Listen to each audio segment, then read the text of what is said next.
আল্লাহ বলেন, ইয়া আইয়ুহাল্লাযীনা আমানুত্তাকুল্লাহ, হে দুনিয়ার মুমিন বান্দা বান্দীগণ, আল্লাহ তাআলা সবাইকে সম্বোধন করে বলতেছেন ইত্তাকিল্লাহ। ধনী গরিব, আলেম ও আওয়াম, শিক্ষিত অশিক্ষিত, পীর মুরিদ, ইমাম আর মুক্তাদি সকলকে আল্লাহ তাআলা বলতেছেন, আমি আল্লাহকে ভয় করো। ওয়াকুলু কাওলান সাদীদা, বান্দা তুমি যা বলবা সত্য সঠিক শালীনভাবে বলো, কি লাভ হবে?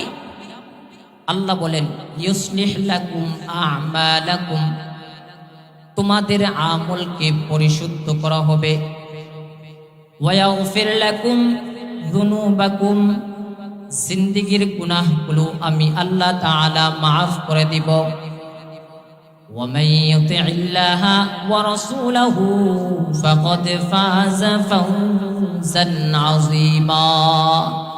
ওয়া মান ইউতি'ইল্লাহা ওয়া রাসূলা, এবং যাহারা আল্লাহ এবং তার রাসূলের ইত্তিবা করবেন, অনুসরণ করবেন, ফাকাদ ফাযা ফাওজান আযীমা, অতঃপর তাদের বিজয় হবে চূড়ান্ত বিজয়। নবীজি সাল্লাল্লাহু আলাইহি ওয়াসাল্লাম বলেন, আল মুসলিমু মান সালিমাল মুসলিমুনা মিন লিসানিহি ওয়া ইয়াদি, পরিপূর্ণ মুমিন মুসলমান ওই ব্যক্তি যার জবান এবং তার হাত থেকে অন্যান্য মুমিন মুসলমান নিরাপদে থাকে। অন্য হাদিসের অংশে রাসূল বলেন, মান ইয়াজমাল্লি মা বাইনা লাহইহি ওয়া মা বাইনা রিজলাইহি আজমাল্লাহুল জান্নাহ। উম্মত, দুই জিনিসের হেফাজতের জিম্মা যদি নেও, আমি নবী ওয়াদা দিয়া গেলাম তোমাদেরকে, আমি স্বয়ং নবী তোমাদের সাথে জান্নাতে যাইবা। অর্থাৎ তোমরা তোমাদেরকে জান্নাতে নেওয়ার গ্যারান্টি আমি নবী ওয়াদা দিয়ে গেলাম। এক নাম্বার, জবানকে যদি তোমরা হেফাজত করো। দুই নাম্বার, দুই রানের মধ্যবর্তী জায়গাকে যদি তোমরা হেফাজত করো, আমি নবী ওয়াদা দিলাম স্বয়ং আমার সাথেই তোমরা জান্নাতে যাইবা। সুবহানাল্লাহ। আল্লাহ পাক রব্বুল আলামিন এই আয়াতের মধ্যে দুইটা আদেশ দিয়েছেন। এক নম্বর আদেশ, আল্লাহকে ভয় করো, তাকওয়া অর্জন করো। দুই নম্বর আদেশ হলো জবানকে হেফাজত করো, জবানকে কন্ট্রোল করো। বান্দা, এই দুইটা আদেশ যদি মানতে পারো, আল্লাহ বলেন তোমাদেরকে আমি দুইটা পুরস্কার দিব। এক নম্বর পুরস্কার, আমল পরিশুদ্ধ হয়ে যাবে, ত্রুটিযুক্ত আমলগুলোকে আমি আল্লাহ তাআলা ত্রুটি মুক্ত করে দিব। দুই নাম্বার পুরস্কার, জিন্দেগীর গুনাহগুলো মাফ করে দিব। সুবহানাল্লাহ। আর এই দুইটা আদেশ পালন করার পদ্ধতি, সিস্টেমটা কি হবে? একমাত্র আল্লাহ এবং তার রাসূলের ইত্তিবা, অনুসরণ, অনুকরণের মাধ্যমে। অর্থাৎ দুনিয়ার সমস্ত মুমিন মুসলমান গোলামি করবে আল্লাহর, আদর্শ মানবে রাহমাতুল লিল আলামিনের। আর কোনো তরিকা নাই। গোলামি হবে কার? আওয়াজ দিয়ে পড়ি, গোলামি হবে কার? আল্লাহ। আদর্শ মানব কার? রাহমাতুল লিল আলামিনের। আর কার কোনো আদর্শ মানা যাবে না। আল্লাহ বলেন, এক নাম্বার আদেশ, আল্লাহকে ভয় করো। পয়গম্বর নবী তিনবার বলেছেন, আত্তাকওয়া হাহুনা, আত্তাকওয়া হাহুনা, আত্তাকওয়া হাহুনা। উম্মত, এই তাকওয়াটা এমন একটা সম্পদ, এই আল্লাহ তাআলা তোমাদেরকে যেই চোখ দিয়েছে, এই চোখ দ্বারা তোমরা এই তাকওয়াটা দেখতে পাবা না। আত্তাকওয়া ফিত তাআ ওয়াল ইখলাস। তাকওয়াটা ইবাদতের বেলায় কখনো কখনো তর্জমা হয় ইখলাসের। ইখলাস কাকে বলে? দুনিয়া পার্থিব চাহিদা মুক্ত, উদ্দেশ্য প্রণোদিত মুক্ত। এবং প্রদর্শনের ইচ্ছা মুক্ত যেই কাজটা হবে এর নামই হলো ইখলাস।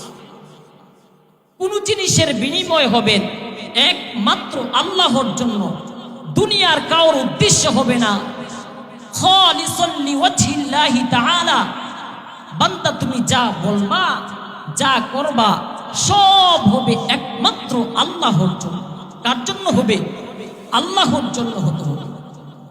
আত-তাকওয়া আল ইহতিরাজু আনিল মাসিয়া, গুনাহের থেকে বেঁচে থাকার নাম হলো তাকওয়া।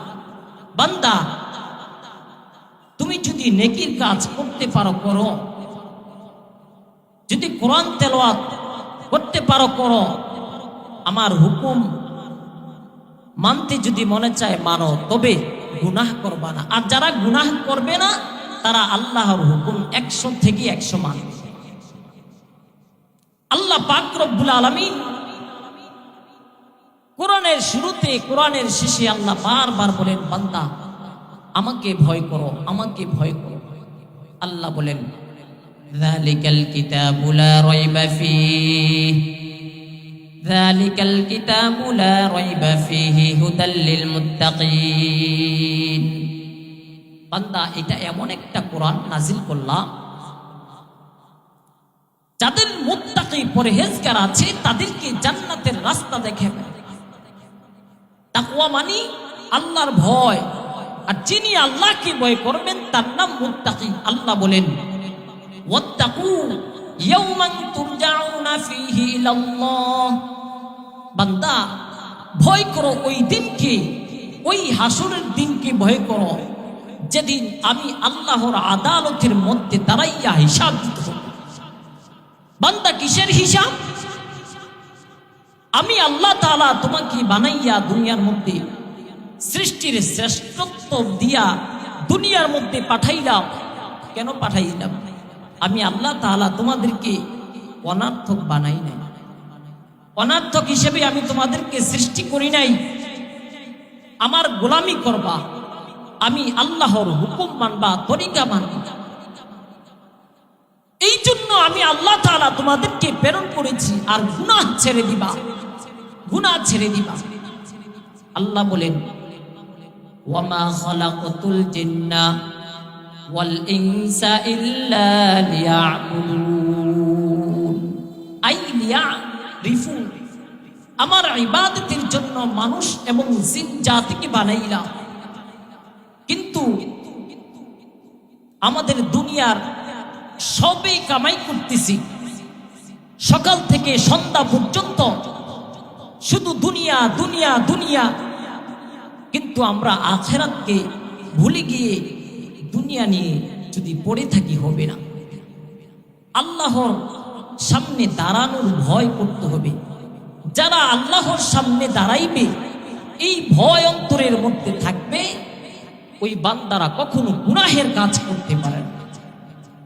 ইবাদতের বেলায় তাকওয়া মানে ইখলাস। বান্দা তুমি যা করবা যা বলবা সব হবে একমাত্র আল্লাহর জন্য। কুল ইন্না সালাতি ওয়া নুসুকি ওয়া মাহইয়ায়া ওয়া মামাতি লিল্লাহি রাব্বিল আলামিন। বান্দা তোমার নামাজ, তোমার কুরবানি, তোমার জীবন, তোমার মৃত্যু একমাত্র আমি আল্লাহর জন্য হতে হবে। কার জন্য?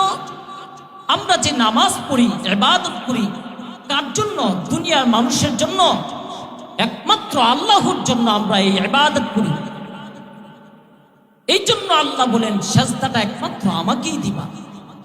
যদি আমাকে পাইতে চাও তাহলে সেজদাটা আমি আল্লাহর কুদরতি পায়ে সেজদা করো। আর আমি আল্লাহ তাআলা এই কুদরতি সেজদার কারণে তোমার গুনাহগুলোকে মাফ করে দেব। সুবহানাল্লাহ।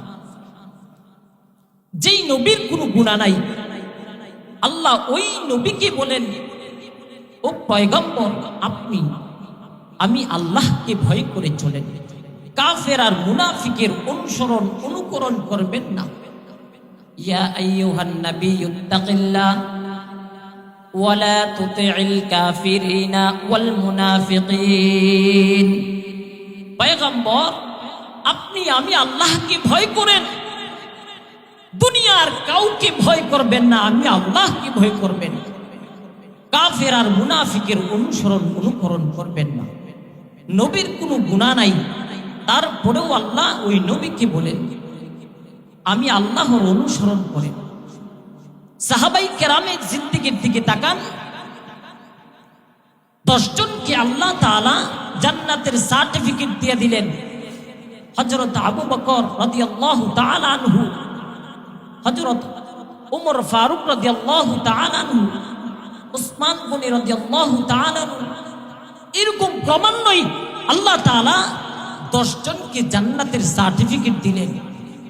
কিন্তু তাদের জীবনের দিকে তাকায়া দেখেন, সারা রাত কান্না করতেন, নামাজের মধ্যে কান্না করতেন।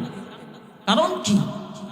কখন যেন আল্লাহ তাআলা আমাদের উপরে নারাজ হয়ে জান্নাতের টিকিট ক্যান্সেল করে দেন। হযরত আবু বকর রাদিয়াল্লাহু তাআলা আনহু মসজিদে নববীর মধ্যে দাঁড়ায়া দাঁড়ায়া শেষ রাত্রে উঠে নামাজে কান্না করতেছে। সাহাবাই কেরাম পাশে ছিলেন।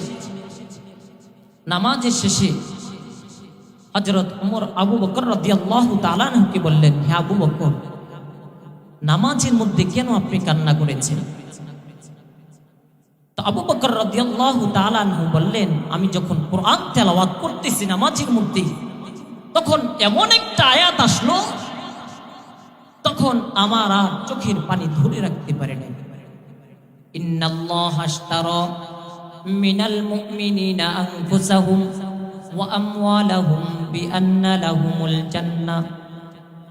আল্লাহ বলেন, আমি মুমিনের জান মালের বিনিময় জান্নাত দিয়া দিলাম। তো সাহাবাই কেরাম তো আরবি ভাষা জানেন, তারা বলতেছেন এটা তো জান্নাতের সুসংবাদ, এটা তো আর খুশির সংবাদ, আমাদের জান মালের বিনিময়ে আল্লাহ জান্নাত দিয়ে দিয়েছেন। হযরত আবু বকর রাদিয়াল্লাহু তাআলা আনহু বলেন, ও আমার সাহাবাই কেরাম শুনেন, আমি কিছুদিন আগে আমার কাপড়ের দোকান আছে, ওই কাপড়ের দোকান থেকে এক মহিলা কাপড় নিয়ে গেল। আবার কিছুদিন পরে এই কাপড়টা এসে আমাকে দোকানে দিয়ে গেল। তখন আমি টাকাটা ফেরত দিয়ে দিলাম। দেওয়ার পরে আমি প্রশ্ন করলাম, আম্মা জান, কাপড়টা অনেকদিন আগে নিলেন, আবার আজকে এসে ফেরত দিতেছেন, কি হয়েছিল? এক কথায় মহিলা জবাব দিয়ে বলল, তোমার দোকানের কাপড় আমার কাছে পছন্দ হয় নাই।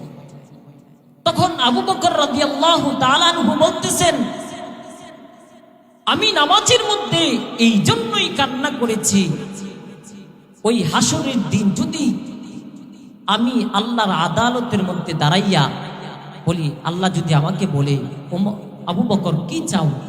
আমি যদি বলি, আল্লাহ এই যে নামাজ, রোজা, কোরআন তেলাওয়াত, ইবাদত বন্দেগী করলাম, এইগুলোর বিনিময়ে আমাকে আপনি জান্নাত দিয়া দেন।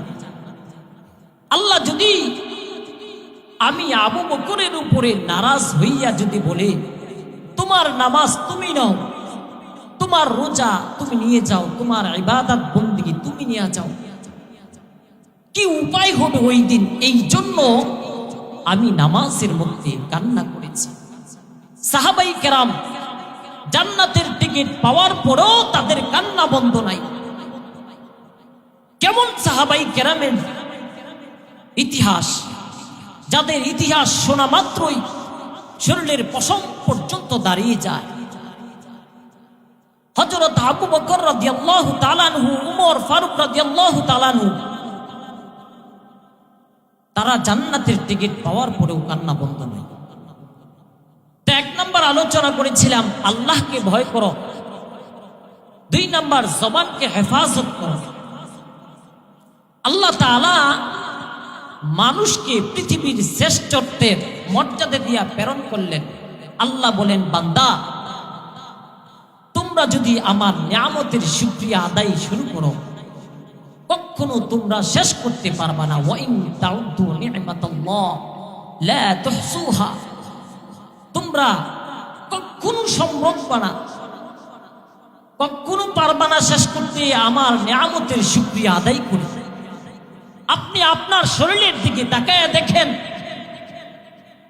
আল্লাহ তাআলা কি সুন্দর দুইটা হাত দিয়েছেন, যার একটা হাত নাই সে জানে এই হাতের মূল্য, হাতের দাম কত বেশি। আপনার যে দুইটা কান দিয়েছেন, দুইটা পা দিয়েছেন, যার কান নাই পা নাই সে জানে এই কানের কত দাম, কানের কত মূল্য। যার পা নাই সে জানে পায়ের কত দাম। আল্লাহ তাআলা আমাদেরকে এই সব কিছু দিয়া বললেন, বান্দা জবানকে হেফাজত করবা। কিন্তু এই শরীরের মধ্যে সবচাইতে দামি অঙ্গটা হলো এই মাথাটা। এই মাথার ভিতরে আল্লাহ তাআলা এই যে মুখ দিলেন, মুখের ভিতরে দিলেন দাঁত, দাঁতের ভিতরে আল্লাহ তাআলা জিহ্বাটা স্থাপন করলেন। আল্লাহ বলেন, বান্দা জবানকে হেফাজত করবা। এই জবান দিয়া আমি আল্লাহর গুণকীর্তন করবা, কোরআন তেলাওয়াত করবা, তাসবিহ তাহলিল পড়বা। এই জবান দিয়া মানুষকে গালমন্দ করবা না, এই জবান দিয়া মানুষকে কষ্ট দিবা না, এই জবানের মাধ্যমে মানুষের উপরে আঘাত করবা না, এমন কোনো কথা বলবা না যারা তোমার এই জবানের কটুকতার কারণে মানুষ কষ্ট পায়। এই জন্য যারা জ্ঞানী মানুষ তারা কথা বলার পূর্বে বুঝে শুনে কথা বলে। মুসলিম শরীফের মধ্যে আসছে, একদিন হযরত নবীজি সাল্লাল্লাহু আলাইহি ওয়াসাল্লাম পয়গম্বর রাহমাতুল্লাহ আলামিন সাহাবাই কেরামকে প্রশ্ন করলেন, ও আমার সাহাবাই কেরাম, আপনারা কি জানেন আমার উম্মতের মধ্যে কারা সবচেয়ে বেশি দরিদ্র, কারা সবচেয়ে বেশি গরিব? সাহাবাই কেরামরা বললেন, ইয়া রাসূলুল্লাহ, আমরা তো জানি যারা দুনিয়ার মধ্যে যাদের টাকা পয়সা নাই, সম্পদ নাই, আমরা তাদেরকে গরিব বলে দিই, আমরা তাদেরকে গরিব মনে করি। নবীজি সাল্লাল্লাহু আলাইহি ওয়াসাল্লাম বললেন, না না, তারা গরিব না, আমার উম্মতের মধ্যে তারাই সবচেয়ে বেশি দরিদ্র গরিব, যারা ওই হাসরের দিন এই পাহাড় পরিমাণ নেকি নিয়ে আমি আল্লাহর আদালতের সামনে দাঁড়াবে আর বলবে, আল্লাহ আমাকে জান্নাত দেন। কিসের বিনিময়? এই পাহাড় পরিমাণ নেকির বিনিময়। একদিকে দেখবে আয়েশা আল্লাহর কাছে অভিযোগ করতেছে, আল্লাহ এই বান্দা দুনিয়াতে এই জবান দিয়ে আমাকে কষ্ট দিয়েছে। আরেকজন এসে বলবে, আল্লাহ এই বান্দা দুনিয়ার মধ্যে আমার সম্পদ লুণ্ঠন করেছে, জোর করে আমার সম্পদ নিয়ে গেছে। এইরকম অভিযোগ দিতেই থাকবেন, অভিযোগ দিতেই থাকবেন। আল্লাহ তাআলা সবাইকে নেকি দেওয়ার পর আরো কিছু মানুষ দাঁড়ায়া থাকবে, আল্লাহ এই ব্যক্তি আমাকে এই কাজ করছে, এর বিনিময় নেকি দেন। দেখবে নেকি শেষ। তখন আল্লাহ তাআলা, তখন তারা আল্লাহর কাছে অভিযোগ করবে, এই বান্দা আমাদের যত গুনাহ আছে এই বান্দার মাথার মধ্যে চাপায়া দেন। এই বান্দার মাথার মধ্যে যখন চাপায়া দিবে তো জাহান্নাম ছাড়া কিছুই উপায় নাই, সব নেকি শেষ। এই জন্য নবীজি বলেছেন, আমার উম্মতের মধ্যে তারাই সবচেয়ে বেশি দরিদ্র গরিব, যারা ওই হাসরের দিন পাহাড় পরিমাণ নেকি নিয়েও জান্নাতে যাইতে পারবে। কিন্তু চিন্তা করে দেখেন, আল্লাহ তাআলা দুনিয়াতে আমাদেরকে প্রেরণ করলেন, আমরা আল্লাহর জন্য কি করতেছি? পারি না সহি করে কোরআনটা তেলাওয়াত করতে, পারি না নামাজটা ভালো করে সহিভাবে পড়তে। কিন্তু না, মানুষ জীবনের শুরু থেকে নিয়ে শেষ পর্যন্ত শিখবে, কিন্তু লজ্জা পাইলে হবে না। আপনি নামাজ পড়তেছেন না, ইমাম সাহেবের কাছে বলেন, হুজুর আমি এটা পারি না, সূরা ফাতিহাটা পারি না, আমাকে শিখাইয়া দেন। আমি নামাজের মধ্যে দোয়াই কুনুতটা পারতেছি না, তাশাহুদটা পারি না, দুরূদ শরীফটা পারি না, আমাকে শিখাইয়া দেন। কিন্তু লজ্জা করলে হবে না। কিন্তু যারা জ্ঞানী মানুষ তারা এগুলো শিখে। এই জন্য বলেছিলাম শুরুতে, ওয়া আম্মা মান খাফা মাকামা রাব্বিহি ওয়া নাহান নাফসা আনিল হাওয়া ফাইন্নাল জান্নাতা হিয়াল মাওয়া। যারা গুনাহ থেকে দূরে থাকবে, নিজেদের নফস থেকে দূরে রাখবে, আল্লাহ বলেন তাদেরকে আমি আল্লাহ তাআলা সর্বোচ্চ জান্নাত দেব। মানুষ যখন মৃত্যুবরণ হয়ে যায়, লাশটা যখন রাখে এইরকম সোজা করে থাকে, কিন্তু নড়াচড়া করে না। কিন্তু এই বান্দা মৃত্যুর পর সব আমলের দরজা বন্ধ। যদি বান্দা দুনিয়ার মধ্যে নেক আমল করে থাকে, সন্তান যদি রেখে যায়, নেক সন্তান রেখে যায়, আর ওরা যদি দোয়া করে আল্লাহ মাকে মাফ করে দেন, বাবাকে মাফ করে দেন, এই নেকিটা, এই সওয়াবটা সূরা ফাতিহা পড়ে যদি তাদের কাছে পৌঁছায়, এইটাই যাবে। এই জন্য ছেলে মেয়েদেরকে দ্বীনি শিক্ষায় শিক্ষিত করেন, দ্বীনি শিক্ষায় শিক্ষিত করেন। অথচ আমরা বুঝতেছি না, দুনিয়া নিয়ে পড়ে আছি। আমি বলি নাই আপনার এই সন্তান একেবারে মাদ্রাসায় দিয়ে দেন, না না, কোরআন শিখান। কোরআনের পাশাপাশি আপনি ডাক্তার, ইঞ্জিনিয়ার, উকিল, ব্যারিস্টার এগুলো বানান, কিন্তু দ্বীনের যতটুকু জ্ঞান রাখার ততটুকু জ্ঞান রাখেন। আর যুবক ভাইয়েরা, বাবা মায়ের কথা শুনবেন। যারা এই তিনটা কথা, আমার এই তিনটা উপদেশ মানবে, তাদের জীবনটা হবে একটা ফুলের মতো পবিত্র। একটা গোলাপ ফুল দেখতে যেমন সুন্দর, তাদের জীবনটাও এত সুন্দর হয়ে যাবে। এক নাম্বার, কোনোদিন মুরব্বীদের সাথে বেয়াদবি করবেন না, কোনোদিন মুরব্বীদের সাথে বেয়াদবি করবেন না। 2 নাম্বার, বাবা মায়ের সাথে বেয়াদবি করবেন। 3 নাম্বার, আলেমদের সাথে বেয়াদবি করা যাবে না। এই 3টা জিনিস যদি আপনি নিজের মধ্যে ফিট করে নিতে পারেন, আল্লাহ তাআলা দুনিয়ার মধ্যে আপনার জীবনটা একটা গোলাপের মতো দেখতে যেমন সুন্দর তেমন বানায়া দিবেন। আর বাবা মার সাথে বেয়াদবি করবেন না, কারণ বাবা মারা যদি বদদুয়া দিয়ে দেয়, আকাশ পর্যন্ত পৌঁছতে সময় লাগে না। এর সন্তান, তোমার এই বাবা, এই মা কত কষ্ট করে তোমাকে এই পেটের মধ্যে লালন পালন করেছে। তোমার মা 10 মাস 10 দিন এই পেটের মধ্যে লালন করেছেন। এই মা খাইতে পারে নাই, ঘুমাইতে পারে নাই, বাথরুমে যাইতে পারে নাই। তুমি দুনিয়াতে আসার পরেও কত রাত মা ঘুমায় নাই, বাবা ঘুমায় নাই। কিন্তু সন্তান, বাবা মায়ের সাথে বেয়াদবি করা যাবে না। বাবা মায়ের খেদমত করবেন। যাদের বাবা মা আছে তাদের খেদমত করেন, আল্লাহ তাআলা দুনিয়ার মধ্যেও তাকে চমকায়া দিবেন। কারণ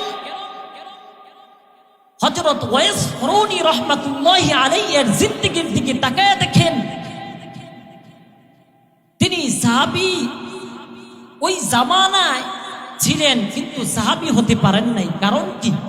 একমাত্র বাবা মা খেদমতের কারণে।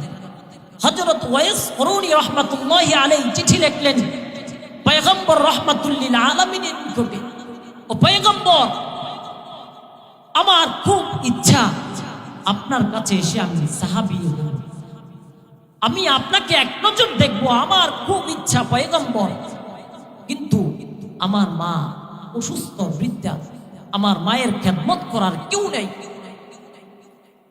পয়গম্বর রাহমাতুল লিল আলামিন চিঠির ওই পৃষ্ঠায় লিখে দিলেন, ওয়াইস করুনি, আমার কাছে আসার কোনো প্রয়োজন নাই, তুমি তোমার মায়ের খেদমত করো, মায়ের খেদমত করো।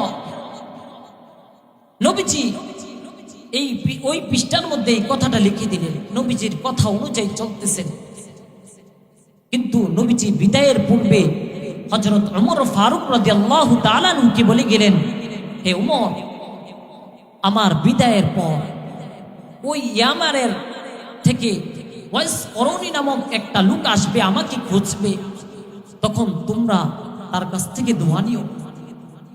নবী বিদায়ের পরে ইয়ামান থেকে মদিনার মধ্যে যত কাফের আসে, ওমর রাদিয়াল্লাহু তাআলা আনহু খুঁজতে থাকেন।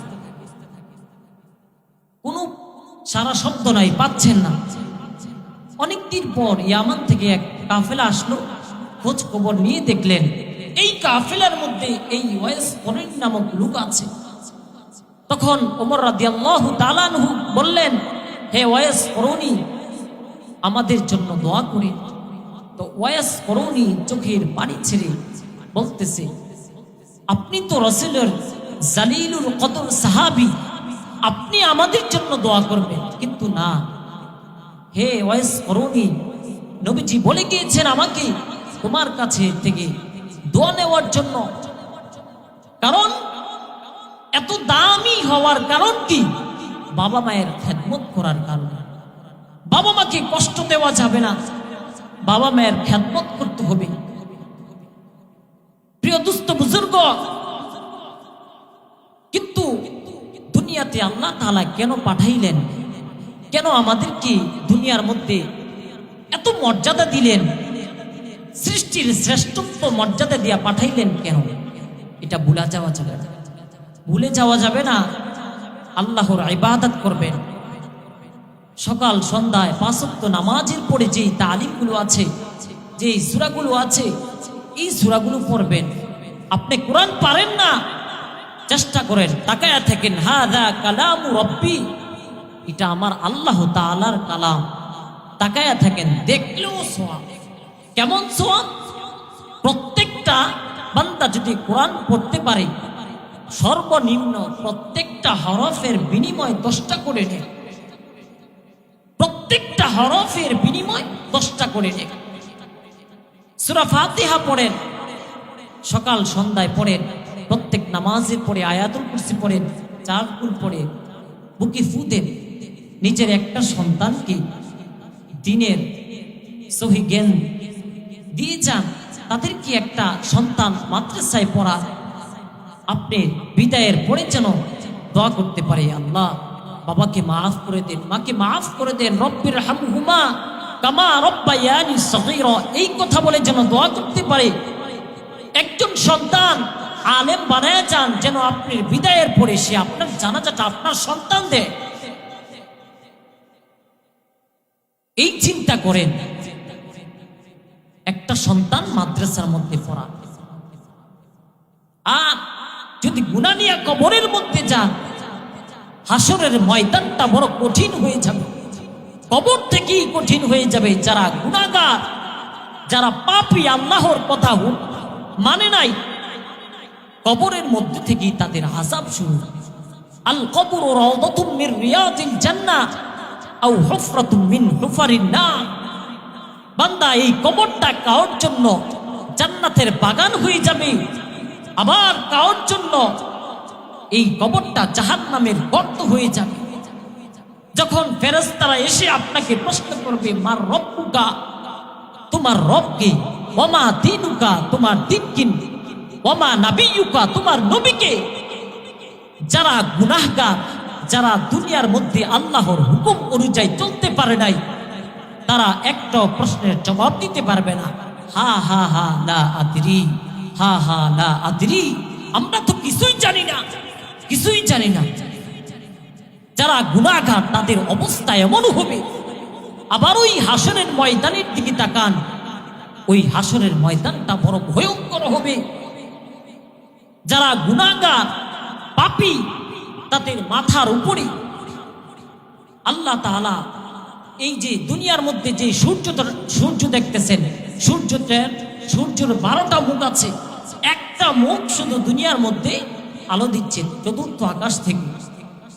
ওই হাসরের দিন আল্লাহ তাআলা 12টা মুখ সূর্যের মাথার আধার উপরে বলবে, গুনাহগারদেরকে তাপ দিতে থাকো। যারা গুনাহগার পাপী, আল্লাহর হুকুম মানে নাই, তাদের মাথার মগজগুলো পেট দিয়ে পায়খানার রাস্তা দিয়ে বের হয়ে যাবে। গুনাহগার পাপীদের অবস্থা এত ভয়ঙ্কর হবে। এই জন্য দুনিয়া থেকেই চিন্তা করে যান, ছেলেকে কি করবেন, মেয়েকে কি পড়াবেন। ছেলে মেয়েদেরকে দ্বীনি শিক্ষায় শিক্ষিত করে যান। আল্লাহ পাক রব্বুল আলামিন যেই কথাগুলো বললাম, প্রত্যেকটা কথার উপরে আমল করার তৌফিক দান করুন। সকলে পড়ে আমিন। ওয়াখির দাওয়ানা আলহামদুলিল্লাহি রাব্বিল আলামিন।